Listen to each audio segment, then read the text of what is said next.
Congressman, hawak namin ang anak ko. Kung gusto mo pa siyang makita ng buhay, magpadala ka ng 1,000,000 ngayon din. Huwag ninyong saktan ang anak ko. Magwi-withdraw ako ng 2,000,000 ngayon din. Teka, 1,000,000 lang hinihingi ko. Para saan yung 1,000,000? Akin. Ha? Kickback ko yan, syempre. Walang kikilos ng masama hold up to. Walang kikilos ng masama hold up to. Walang kikilos ng masama hold up to. Walang kikilos ng hold up masama to. Anong pinaparentan mo yung bangka? Alin dyan? Yung dilaw o yung puti? Yung dilaw? Oo. Yung puti? Oo. Magkano po?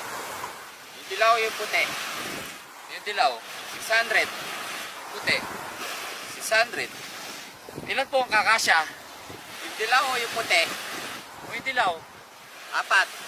Yung puti? 4. O ba't tinatanong nyo pa kung dilaw o puti? Parehas ang pala yung sagot. Hindi. Kasi yung dilaw sa akin. Eh yung puti, kanino ba? Sa akin din.